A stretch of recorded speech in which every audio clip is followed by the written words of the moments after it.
January 2024, a new year and a new season of Tourpreneur podcasts. And we thought to kick off a brand new year, we would start with a brand new format of a podcast.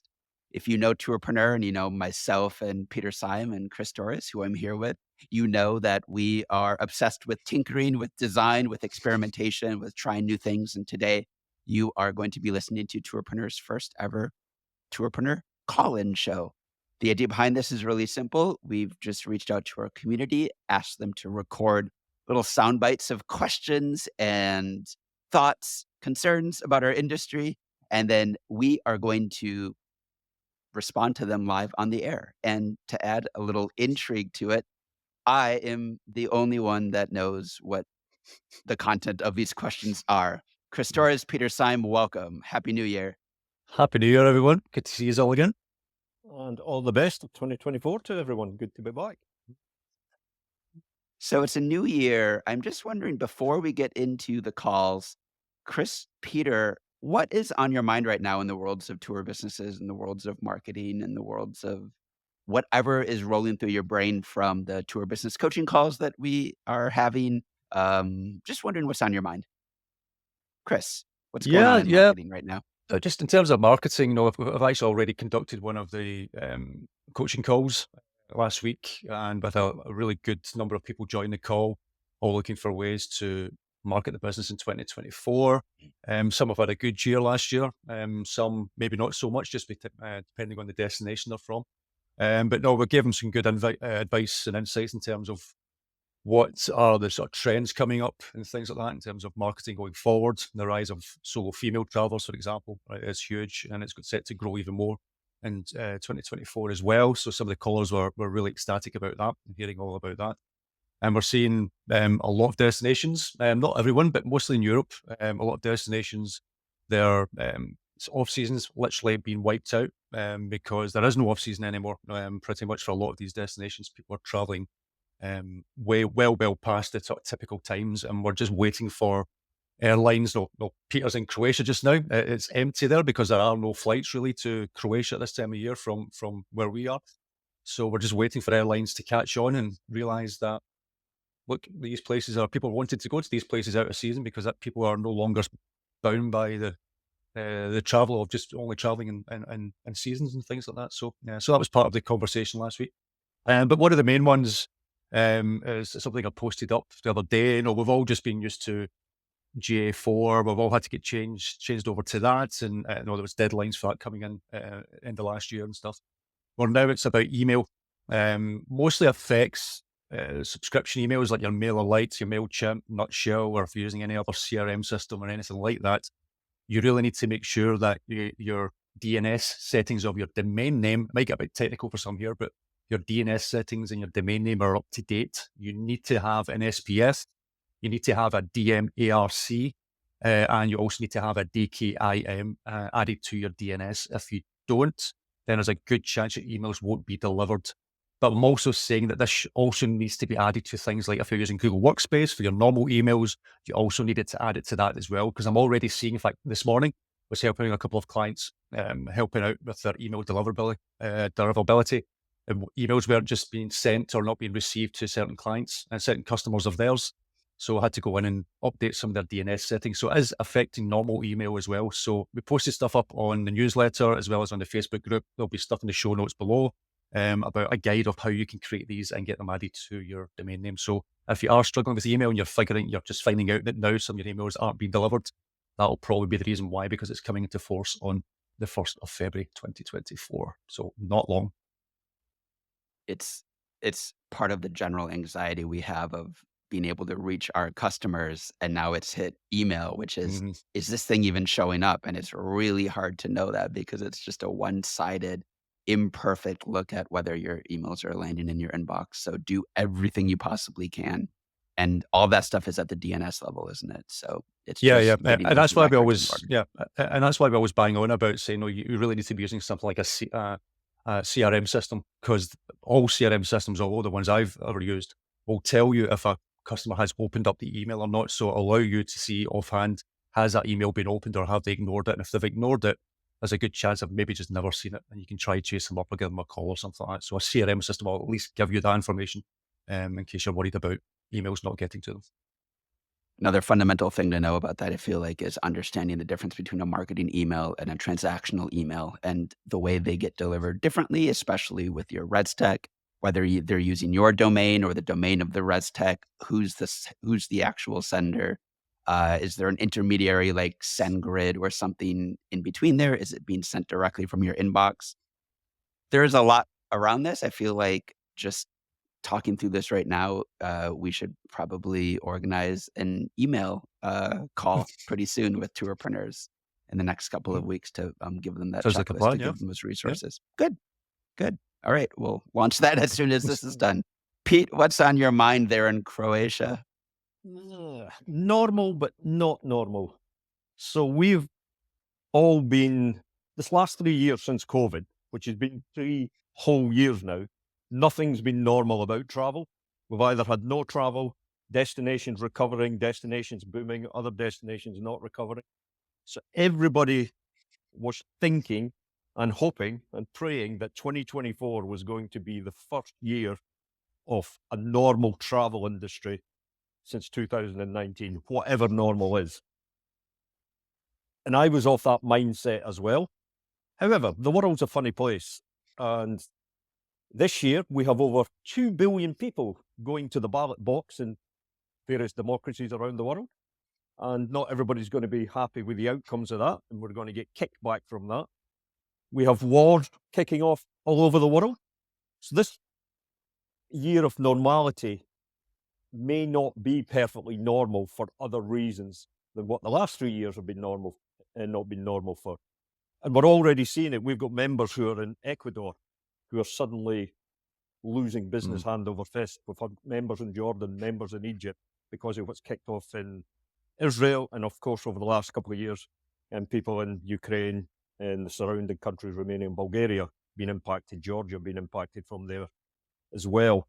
So my thought for this year is, although I'm very positive 2024 from a travel volume and a travel profitability potential, I think operators should be preparing for shocks and disruption, because I think this is going to be a year, and 2025 as well, a year of shock and disruption.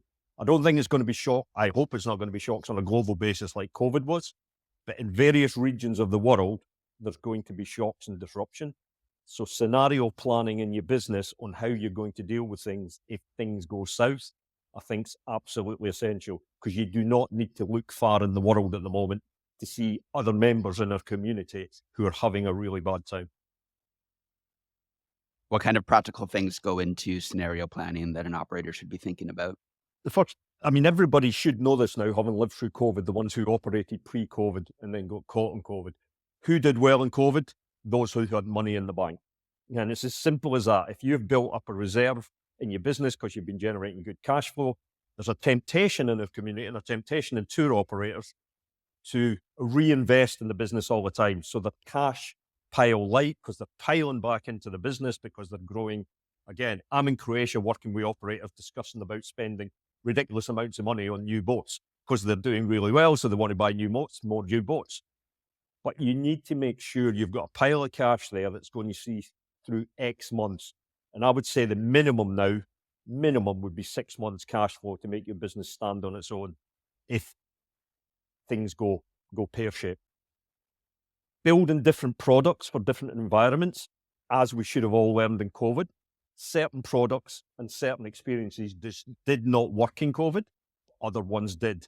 So being flexible enough and having a range of products that you can switch on and switch off experience-wise, depending on the situation that you're in. All situations that go south come with lots of pain, but as we found out with COVID, they always come with lots of opportunities as well. And many of our members, many operators, did exceedingly well in a very disruptive time because they were innovative and came up with the right experiences, the right products, be them live if they could, or be them online if they couldn't.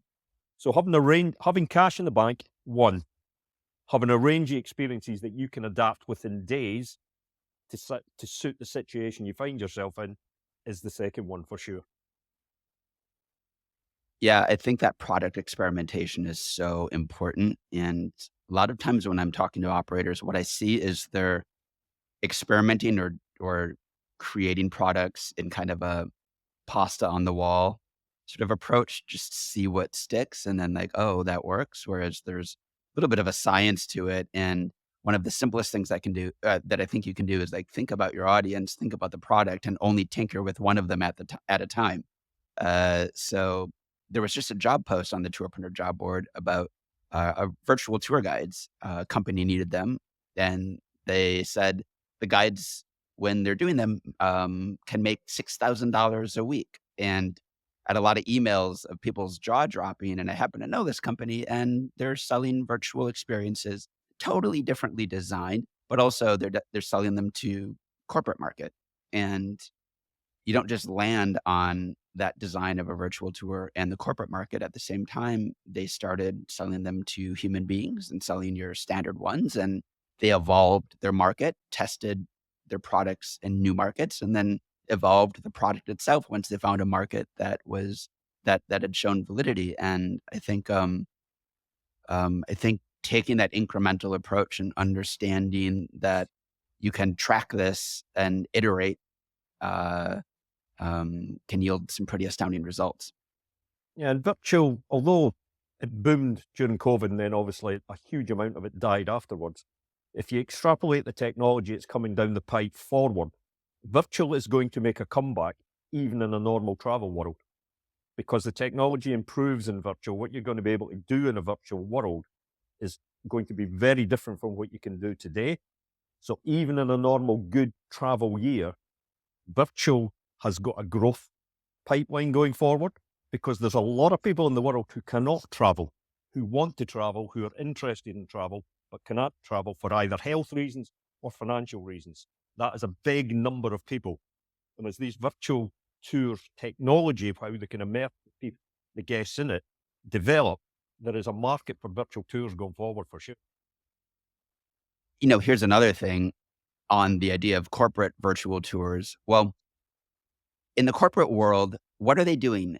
They're meeting virtually to do team building, maybe to do some sort of DEI diversity training. There might be some specific reason that they have to attend these virtual sessions. And so if you can come in as an experienced designer and transform what that corporate training looks like, that's a way to leverage your expertise, maybe your guides, maybe the fact that you're in a special place and deliver a message that otherwise would be a boring Zoom call. And so I would say don't think of yourself as only like a travel experience provider to travelers. Think of what the meat is that you're able to deliver in a new and surprising way for some of these markets that are still ripe for innovation. Oh, for sure. It's not just corporates as well when it comes to virtual tours. Now, if you think about everything else that can be done with that, schools is a big one. Now, if you can do stuff around travel and different destinations that they can use in various schools and universities and colleges, that they can then show people and their students and things like that, if they're trying to study tourism or something like that, then to see how a guide does it well or the guide doesn't do it well, and all these other things as well. There's so many things that you can do with virtual tours for so many different sectors. It's just thinking a little bit outside the box for sure. Yeah, I think we love to box ourselves in. Like, Mm. I'm a tour operator that creates tours. And we're watching this world in which there's these words like retreat or corporate event or um, tour or uh, whatever these words are. And actually, we're watching kind of a blending and a blurring of all of these concepts together. And what you're doing, if you're providing experiences, can speak to and connect with these audiences in new and creative ways. Mm. End of the day, it's all Cla- content. A tour is content. No, that's what it is. I mean, when you take it right down to the meat and bones. So if you can provide that content in the different ways that people prefer to consume content, then you're going to win out. Yeah, and even more than content, I think, like, you're selling connection, you're selling humans Mm. being a sense of discovery and excitement, and whether that takes the form of a class or a walking tour or a hike or a retreat is almost incidental to sort of what you're selling, and the better you can sell that, the is dependent, I think, on the connection that you have with a certain audience rather than just kind of trying to blast the world with your generic tour, Mm. which we all know has become increasingly difficult and unfulfilling. Good. Let's get to our calls because I'm sure some of these themes will continue to float through our calls. So here is the name of the game. I'm going to play the calls. They are no longer than about 60 seconds. You're going to listen and then we'll see what you gentlemen think. Are you ready? Let's go. Go on. All right. First one. Hey Okay. guys, it's Sarah Covey from Vibrant Travelers. My question for you is how to achieve excellent marketing reach once you have tapped out all of your family and friends. Thanks. All right. We know Sarah Covey. She's a member of our coaching community, and she's developing, I think, women-only tours, and they're multi-day. So I think she's doing the right thing, which most multi-day operators should do, which is like a friends and family round to kick off your business.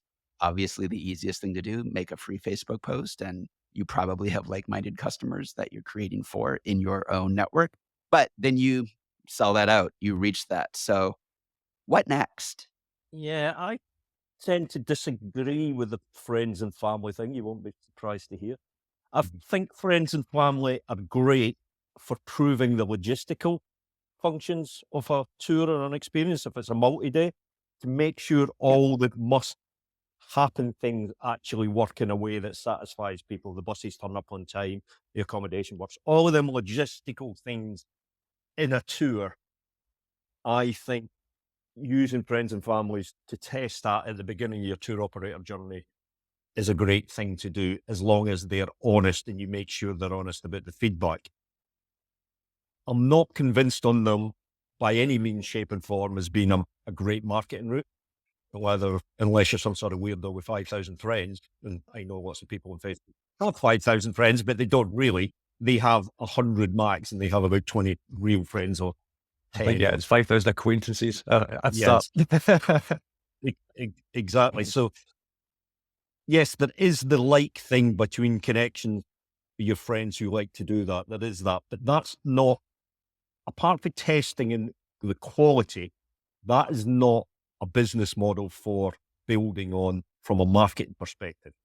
You really, really need to nail your real customer persona and customer profile, who would probably, when you do it, isn't going to be exactly like your friends and family.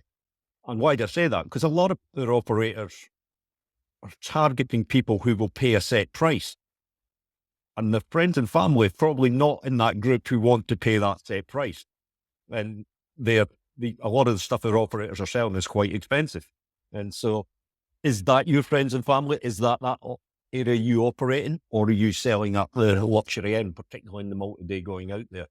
So the persona is often different.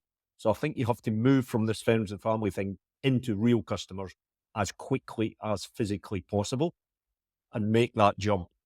And like when I say quick, I think they're there just to test the logistics. After that, you just go straight into real customer. Yeah, I think I want to be clear that I didn't mean that that's the fundamental building block of your business, Well, but rather I see a lot of daydreamer operators that spend 3 years designing and creating and thinking about a tour, whereas just get the idea of putting something out there and selling it to someone off and running and use it as information and also as a jump start to just feel like you're leading the trip. No, I was the going to come to volume- that a little bit differently. Sorry, Peter, just sort of saying in terms of using your friends and family, I've advised this before to operators as well, especially those who are really starting out, they don't have a customer base already. Use your family and friends, but use it to get content like videos and reviews and things like that. So you've at least got something there that you can then use in your marketing channel. So get them to leave Google reviews, get them to leave video reviews, and they'll be able to use that as part of your marketing. So that's where you can really utilize your family and friends to help you with that side of things, purely just to give you content, purely give you something that you can then hopefully attract the customers who you're looking to attract. So that's what, and I think what Sarah's probably doing, or hopefully doing that, is one of the reasons why she used her family friend, was to build up that content and build up that sort of trust factor, sort of really sort of important element to it. But in terms of attracting new customers, yeah, there's going to be a bit of test and measure. I always bang on about Facebook, but Facebook is hands down the best platform to do that. So run some ads on Facebook, run some retargeting ads, run some ads targeting specific. Keep it fairly broad to begin with, and it is going to take time. Keep your initial ad fairly broad to begin with. Have it just for females only, because I mentioned at the start of the podcast, solo travelers and female solo travelers is growing over the last year, and is growing. It's set to grow even more next year. Private groups, Black Tomato saw an increase of private group tours, increased by 33% last year. So things like that, if it's private, if it's solos, solo females, targeting that, keep the age groups fairly open until you see who inquires, build up that data, and then start to narrow it down towards the age groups that you feel you're going to get the customers from. So that would be part of it, and then retargeting them with other ads to try and get them onto the tours and various other things. That will help you figure out which audiences, which age groups, and everything else, and what their interests are fairly quickly. To be honest, if you keep that running for say a month or so, or a couple of months, probably say run it for 2 or 3 months, the ad campaigns, before you make any sort of strong decisions from there. But a Facebook group, run a women's only travel Facebook group set to your particular travel sort of niche, and build that up as well. Again, that will take time, but it's, as we've seen with Tourpreneur, it's a great way to interact with customers. It's a great way to interact with others. They are more engaged rather than a Facebook page. Facebook pages are pretty much dead now. They're just there as a advertising platform just to make sure that your company's still alive, more than anything else. You'll hardly ever get any bookings from a Facebook page. So Facebook groups is where it's at. So it's thinking about the ads that you want to run, targeting the demographics, and then using that data to pinpoint the age groups that are more popular, and then maybe setting up that Facebook group to get more and more interaction with the type of customers that you're looking to attract. Something new operators often get wrong, and I understand why, because they're obsessed with the product and the experience and making sure it's right. When you're just kicking off and you're trying to get this starting, if you measure your time and you ain't spending 80% of your time on sales and marketing, it's not going to kickstart, or it's going to kickstart very, very slowly. Every single day you get up, you need to allocate 80% of that time onto marketing activities. You really shouldn't have any other activities to do, because if you've just starting off and you've not got lots and lots of customers, your sole job is business development, marketing every day. And a lot of the new operators I've worked with underappreciate the volume of information and content that we're going to put out there. And I'm not just saying stick lots of crappy content out there. It has to be quality. But you have to be producing and getting content on social and get engagement 365 days a year. Every single day you need to be engaging, and websites up to date, social going out all the time.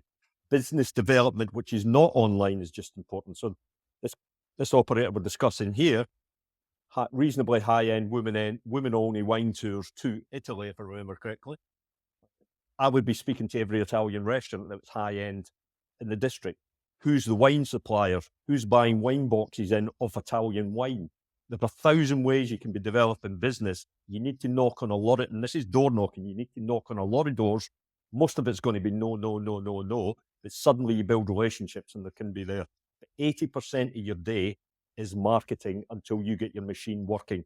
Once you've had 200 customers, 300 customers, 400 customers, and you get a repeat engine going, your time on marketing can be reduced, but you have to kickstart with a huge amount of your time on marketing.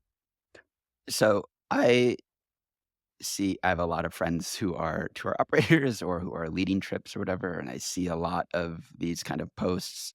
Hey, I'm going to this city for 5 days, or I've created this trip. You should join me. And I feel like right away it's a pitch. And I think in line with sort of what you've been saying, I think any multi-day operator should be thinking about point of difference and point of view. They should be doing something and saying something different than what feels the same. And I mean, women only is incredibly crowded now. It was interesting and original maybe 5 years ago, but now it's so popular.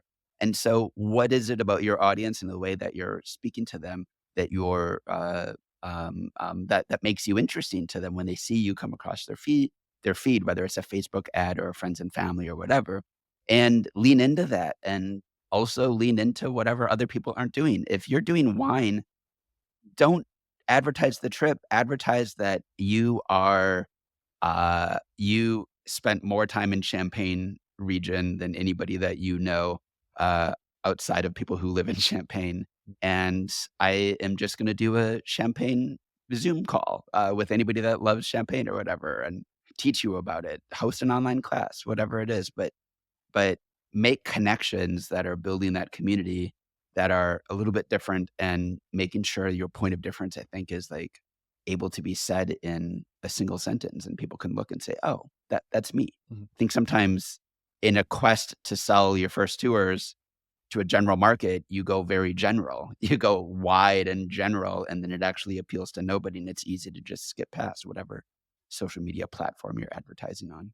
Yeah, no, we obviously know, Sarah, and it's part of it, which in terms of marketing, will basically be her trying to market and build up her own personal brand as well, because a lot of people will book because of her, rather than what's on the tour or what's on the experience. And at the end of the day, if Sarah's marketing this from the sort of perspective of, you're not just going on a tour, you're actually going out on a multi-day wine experience with a qualified sommelier. Now, that in itself will help sell, hopefully help you sell some more bookings and more experiences and things like that, rather than just saying you're a wine tour, for example. I would probably step away from that phrase wine tour, and almost like you're going on a private experience with a sommelier and things like that, and play along those sort of lines. So part of it will be building up that personal brand, and that's where the Facebook group can really come into it. You're highlighting your experience, your knowledge, you're sharing some of that knowledge, and as Pete says, because of that type of product and experience, that's ripe for repeat customers.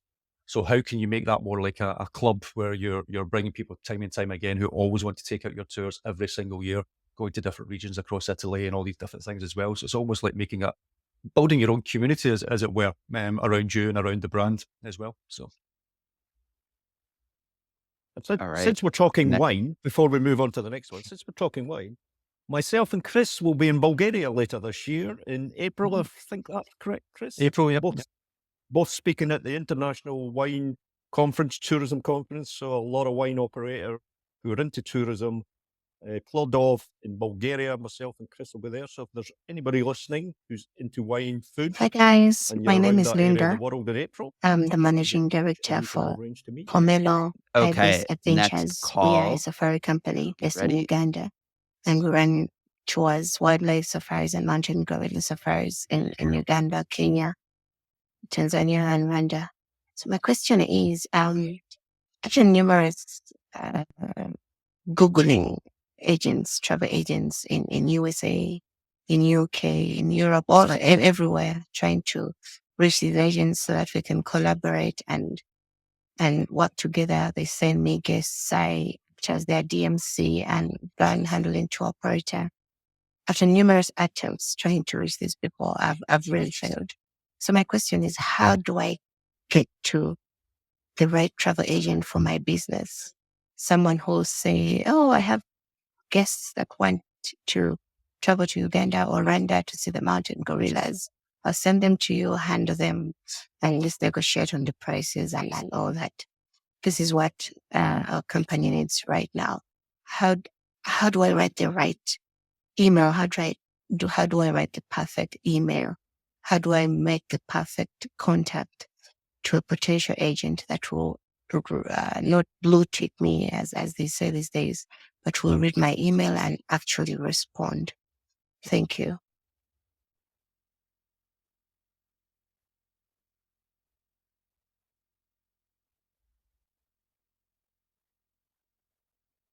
Safari That question operator comes looking up to a lot. connect comes up all the time, Yeah. especially the African safari operator, because it's a very popular tour.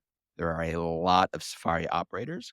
There are a lot of US, Europe based audiences, which are often courted by them because they're wealthy, and oftentimes those customers are booking via travel agents. So how do you reach travel agents? What is the perfect email? So the first Pete, thing you want to kick us off? the first thing I'd say on this is, one, you have to make an assumption. You have to assume that everybody you're contacting, another 20, 30, 40 operators are also contacting, right? Because that is the reality, right? If you're a tour operator who's outbound or a travel agent who's selling these type of experiences, they are being contacted every single day, right? By people trying to get them to be a reseller for them. Therefore, if you start with that assumption, that will then make you think, how can I stand out and be different?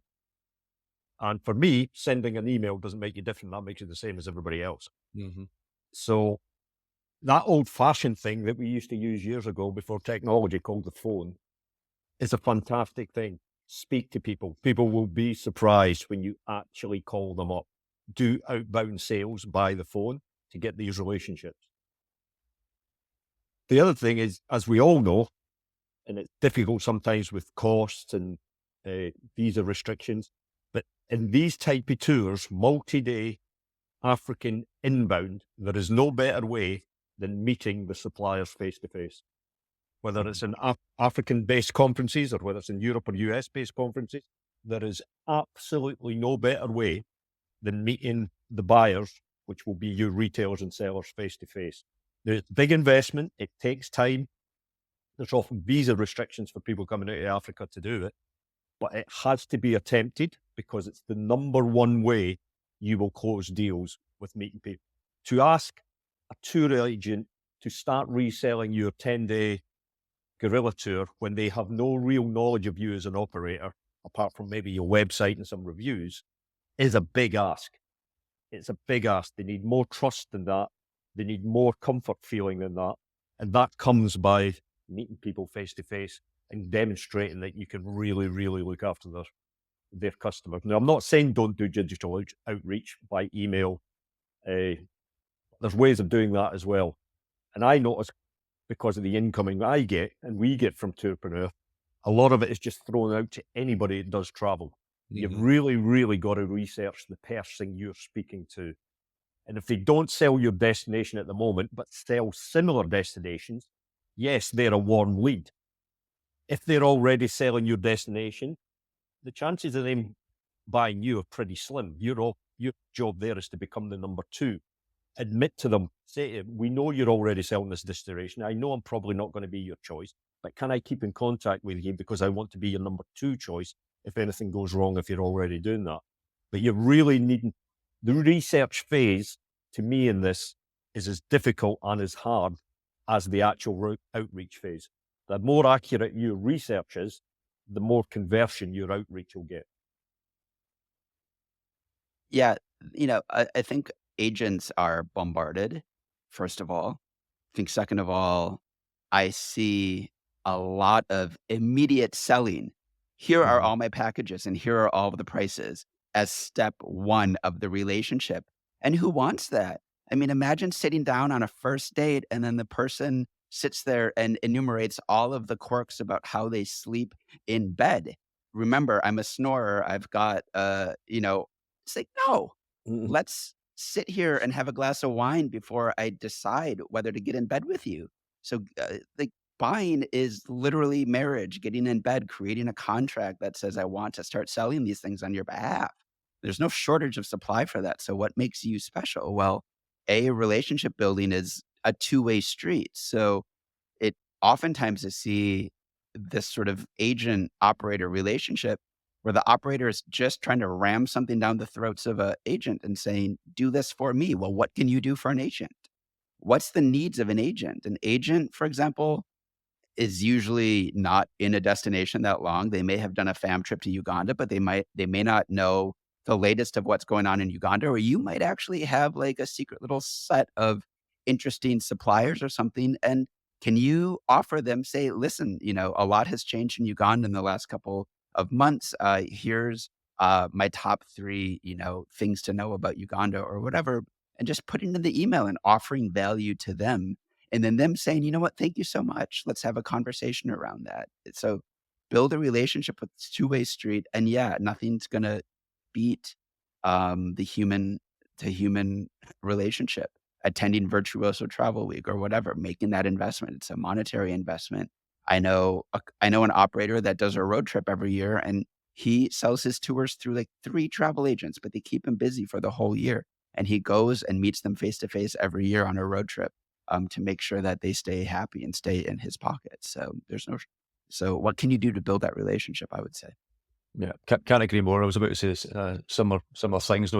Even my agency, just because it's got agency in the title, will get a bunch of these emails per week because they think I run a travel agency when it's actually, it's actually a marketing agency. And the first thing they do is say, can you please sell my tour? Here's the links to all the different tours and things like that. So it's incredible. But the one thing I would also say as well is a lot of them that I've came across, whether it's in Africa or whether it's Nepal, is another one, Nepal rather, is another one who does this quite often.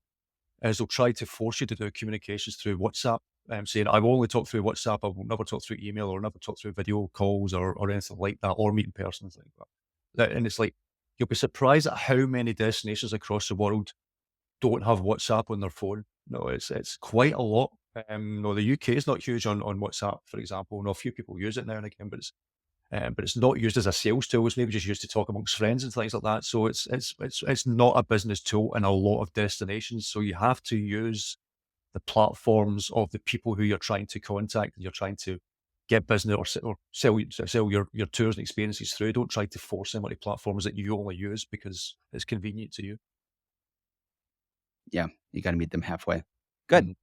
Next up. Hi guys, I'm Alski Butlerson here in Southern California. Stansted Iceland Tours, offering multi-day tours to my homeland of Iceland. And my question is, as a solopreneur, I'm sort of struggling with the marketing strategically, creatively with the little funds. What's the best way to go to do that? OTAs and other apps cost money, so it's kind of not in my funds to do that. So I'm just trying to figure out how to market that way creatively and strategically with very little funds. That's it. Thanks. All right. We've got another operator. This is Asgeir from Iceland. How to market creatively with very little funds. It seems to be on the minds of a lot of operators these days. We know Asgeir. He was at Tourpreneur Connect in Seville, and he is a professional photographer. He runs multi-day trips, and he in particular takes absolutely stunning photographs with his people. And so thoughts, feelings about what to lean into and where to think about selling your tours. Yeah. In terms of marketing and a budget, you won't be surprised it's a question that comes up all the time for me, but because he's a photographer, he's already ahead of a lot of other operators out there who don't have that type of skill, whether it's been in video or photography or anything like that. No, you can be producing lots of really good content, whether it's on Instagram, on other social media platforms, on your website, creating show reels of your photography and things like that. And really, as we all just said, we know as gear, it's almost like highlighting and building up his brand and saying, look, this is what I will do for you on a tour or whatever, or my guys will do for you on a tour and things like that. It's almost like trying to tell their stories as well, just publishing lots of good content, which is basically going to take time rather than money. It's writing the good content, getting photographs up there, highlighting videos of the types of ways that you shoot video and things like that when people were there. Just make a lot of good content and create it in a batch so that maybe you do 30 days worth of content, record it, write it, whatever that type of content is. And then you publish one a day or every couple of days. And at least that way, you've got content way ahead in advance. But the cheapest way is just basically to produce content. It takes up your time rather than monetary value, unless you're running ads and things like that. And again, Facebook is the cheapest platform for running ads. I wouldn't waste my time if you've got a small budget on things like Google search ads and anything like that. Try to run things on Instagram or Facebook, trying to track those customers that you're looking for and running on that. But at the end of the day, it's all about content. You need to be producing lots and lots of really good content because that doesn't cost you anything other than time. All right. So we've got the marketing agency owner's approach. Peter? So he mentioned something there that made the hairs on the back of my neck stick up. He hasn't got the budget to go through OTAs of distribution. That means the tours are priced incorrectly. Because if you're pricing a tour that hasn't got a margin in it that can allow it to be distributed by partners, by definition, the tour hasn't got the right pricing structure.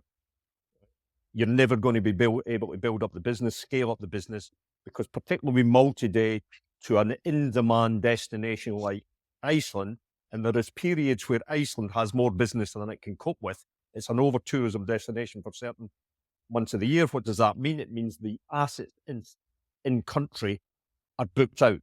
And the accommodations, the restaurants, stuff like that is all booked out. So it's in-demand destination. So agents are really interested in it because agents know they can sell it. Right? There's a lot of tour operator sales agents can sell Iceland. And again, I know his tours, I know his media. It looks stunning. Therefore, he's going to be able to sell that to agents because of the story and the stunning media that he creates. Therefore, it has to be price correct to allow the agents the margin. They will do the selling because that's their job. But you have to build your pricing structure to allow your partners to make money. Like, you want these agents to make money. Why? Because they're going to stick with you year after year after year after year after year. It's not unusual to have an agent, sales agent, travel agent, or a tour operator partner for 5 or 10 years. So the lifetime value of them over that time with the amount of bookings they're going to give you, you just need to create pricing structure that allows them to make money and allows you to make money. Because having seen his media, he's like your point, Chris, he's got a leg in the door above other operators because his media is so good, because that's his skill set and that's his historical bit. So the pricing of the tour must be redone so you can get this out in distribution across all the distribution platforms. Otherwise, you're in for a long slog of only being direct. And I'm not saying you can't be only, I was mainly direct, but being direct is a hard business, and you better have marketing chops and marketing skill if you want to be a completely direct business. I just visited his website, and the hero tag is amazing Iceland experiences. To me, that doesn't set him apart in any way. No. And I look at the photos, and they're pretty photos, and they look like stock photography. And yet they're his photos. So I would say lean into what is so incredible about landing on this website. I took these photos, and so can you. If you are on this trip, it's because you want to learn how to craft unforgettable images that, will transform your memories of a trip and also make you, a hero on Facebook and at home or whatever. I think, you know, this comes up all the time, and it's like, I think I think maybe some of the best books that multi-day operators that aren't Intrepid or Globus, that aren't in the scale business, which is almost every single operator. Um, the the books you should read are like the Seth Godin books, right? Like This Is Marketing or Tribe, because you're not selling a product, you're selling change. That's one of Seth's mantra. Like, how am I going to be changed? Even if the guest isn't like thinking that consciously, that's what they're thinking. How am I gonna be changed by engaging with what you offer? And I know we talk about it as the transformation economy. I don't like that word because it feels like it's all about yoga and mindfulness. It's not. It's like, I'm gonna come back changed because I have a sense of belonging and I'm lonely. I'm gonna come back changed because I'm gonna go to Iceland, have an unforgettable adventure, but I'm also gonna come back and have all of these brand new skills, that I can transfer to the rest of my life. I'm gonna come like there's an emotional need that a human has. Sometimes it's just status. Sometimes it's a perceived lack in their lives. But there's something that humans all emotionally need. We always need something. And what you're offering is that transformation and that fulfillment. That is not a tour, right? Like, the tour happens to be the medium, but it also could be any number of other things. And so feel like the more you think about the emotional needs of your guests, and the more that you think about the kind of change that you can offer, and then build a tribe around that. That's his other book, Tribe. Mm. Then you're creating a type of connection that sets you naturally apart, harnesses the uniqueness of who you are. And I don't see any of that on the homepage. I don't see anything about that. I see just packages to Iceland with images that don't share the story of the fact that you are deeply, deeply qualified to help people understand how to make this place come alive through your lens. He's got a video on the about page, and it's beautiful meditative music, and it's like a slideshow of his incredible images. And I love the idea of like meditative music, because I see so many of these upbeat, adventurous kind of like, all right, let's go and have an adventure. No, what if I'm selling a slower, quiet, peaceful engagement with the world through your camera lens? That would appeal to a lot of baby boomers that maybe don't want to sit there and like have to like, feel like they're on some sort of like crazy adventure, but they want to just sit there for an hour and wait until the light is right. So maybe you're marrying slow travel with a demographic that doesn't want that crazy adventure. That's the beginning of a point of difference that comes through then through your storytelling. And that I think that's laden in the website. He could bring it out in everything he does. And then you're not just blasting, because I can already see an Instagram grid of his photos, but there's no storytelling attached to it, right? Then they're just photos that look like they look like stock Yeah. photography. So make sure you're messaging around that. Make sure you're using the caption to tell the story. I took this photo after 4 hours of waiting for a puffin, and then this puffin popped out at exactly this moment. And whatever, if you want to learn how to connect with nature in this way, then link in bio, right?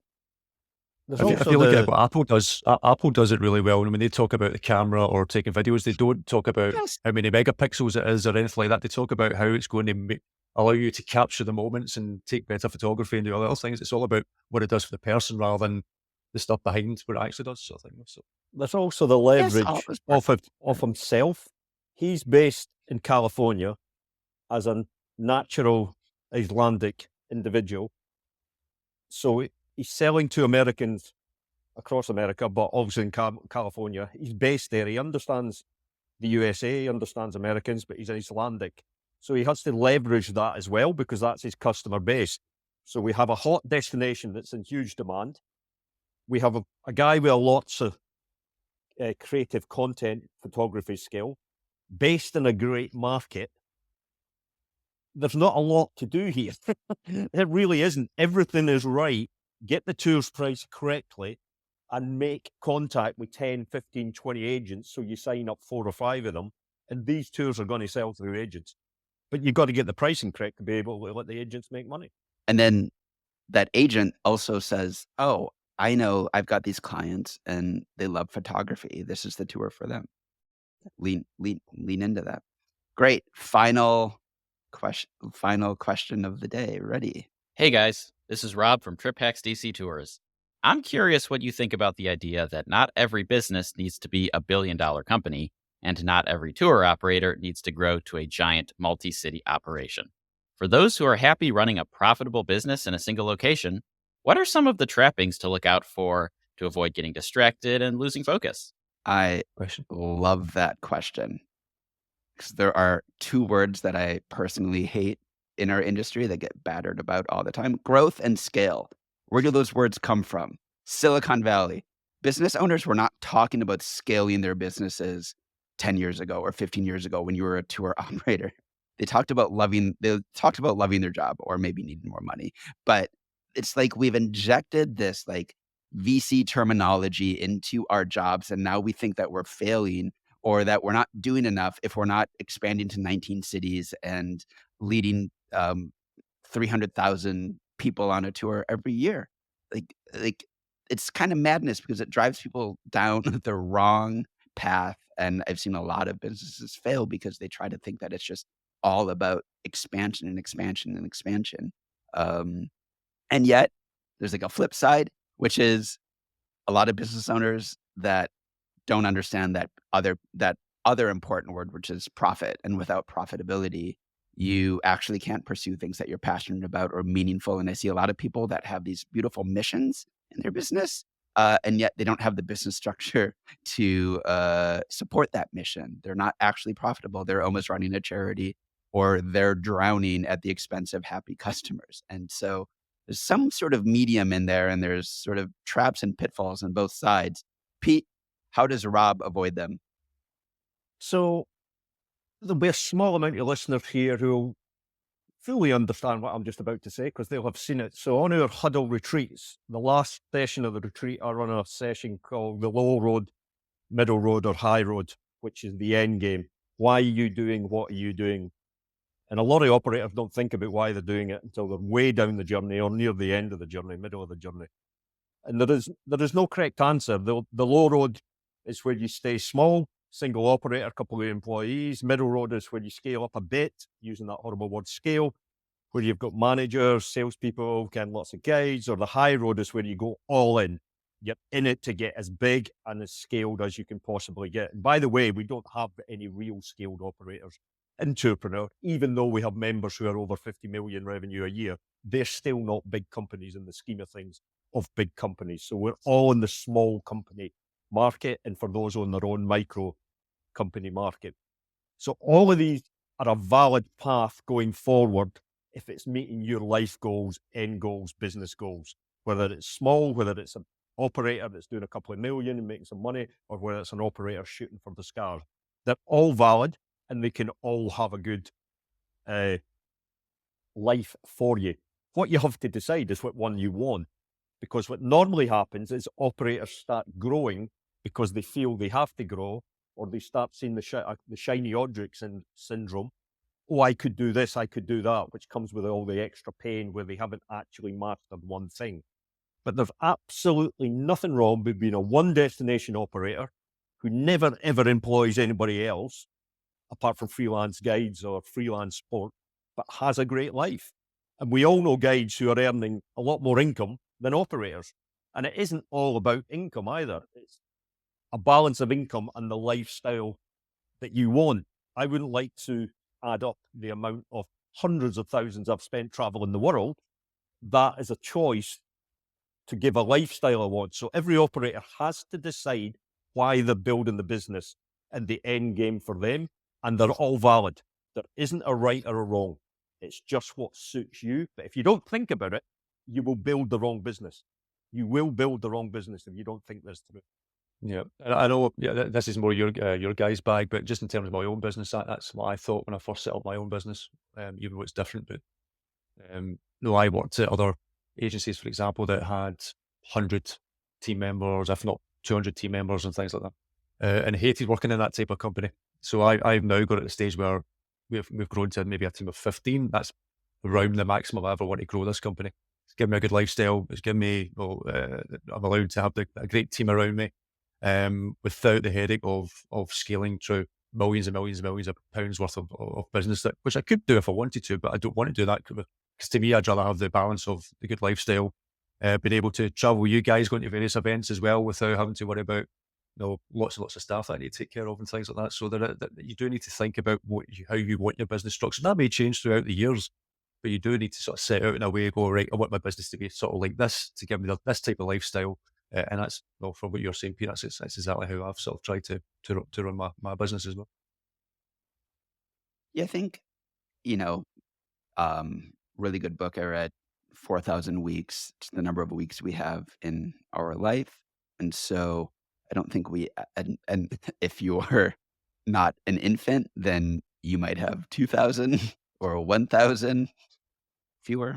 And if that's the case, then you should be asking yourself way more often than we usually do. And by we, I mean high pressured Americans living in East Coast cities. I live in New York, uh, Washington, D.C., another level of just, yeah, you get to the grind and you just do your thing. And you don't really ask yourself a lot, like, what makes me come alive? And do I feel alive? And so I think one of the traps can be your identity becomes molded around this set of assumptions you've made about like what being human is for you. And if you're not passionate about this and feel alive, like there's no shame in quitting and leaving. And so I think one of the traps is thinking because this is the train you're on that there's no getting off. And I think a lot of times people don't quit soon enough. They don't leave situations where maybe it just isn't bringing the joy, the delight, the creativity, the excitement that it brought them 3, 5, 7 years ago. That's an independent question from whether it's profitable. If you've got a good set of profit and you know you've got a year in the bank, then there's no shame. In fact, there might be everything in saying, you know what, this new year is going to bring a new adventure. I'm going to reinvest what I've done in this in a different direction for my business, for myself, or whatever. And so I would say one of the traps is not, I'm not saying, Rob, go quit, but paying attention to those voices and remembering that being human is kind of a moonshot luck of the draw, once in a universe's history kind of thing. And so use your time wisely and check yourself whether this is what you want the next year or 3 or 5 to be. But one of the issues I sometimes see with business owners as well, and it's something you have to sort of learn, is a lot, especially when you're starting out, is saying no to new business.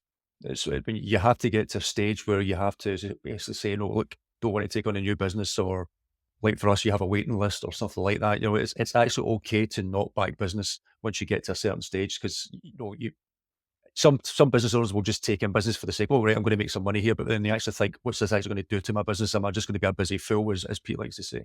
Or is it actually going to enhance my business or anything like that? So it's just thinking about what you're bringing in, what type of business you want to run. And it's not bad to say no from time to time. The one thing I'd say, and although I still stick by all routes, the low road, the middle road, the high road are valid, everyone thinks the low road, where you stay small, is the least risky road, whereas I always classified that as the highest risk road, because you're an individual and you do not know what's going to happen in your life going forward.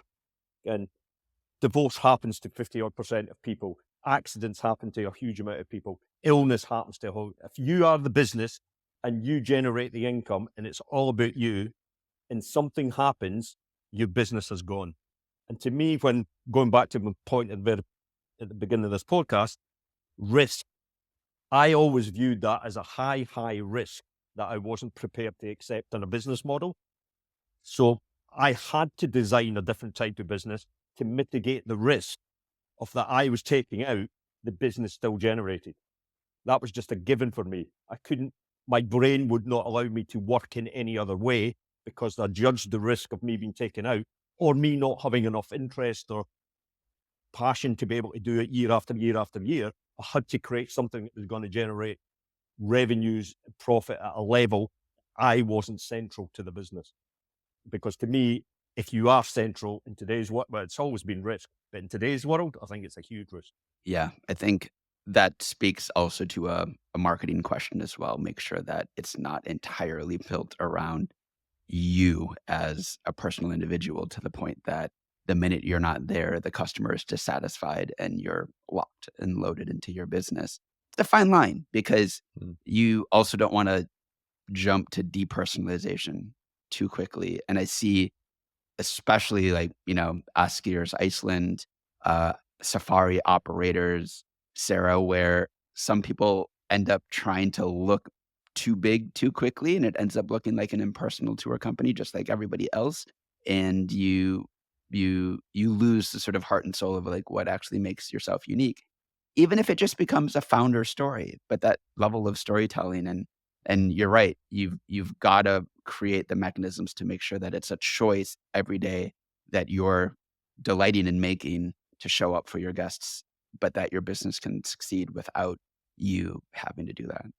And on that life-altering note, let's all go and reflect on whether we want to return for another Tourpreneur call-in show. I like the format. I like this. What do you guys think? Yeah, I think it's fun. I like it. You to board. I think you should definitely keep it that we do not know the questions. I like getting questions. yeah. I do know. I like to do things straight out my head. So keep not giving me these questions in advance, for sure. Yeah, I'm the same. But it's also why we won't ever do these live, because we never know what'll come out of your head, Pete. Yes. I went through this whole podcast without swearing once, I have, I know. Our first one without an explicit label on it. Great. All right. As always, show notes and everything else are available on tourpreneur.com. If you are not enrolled in our Google Things to Do free course, then you are not doing enough for your business right now. Go to tourpreneur.com/Google. And we have business coaching and professional memberships available, which unlock all of the videos that you could possibly need, and 150 articles and everything else from the industry's best experts. And it's all unbiased. We are not in the pocket of any companies for giving you advice. We are raw, we are real, and it's all there to move your business forward. We want you to succeed. So as always, join our Facebook group, reach out, become a member. And until next time, we'll see you in the metaverse.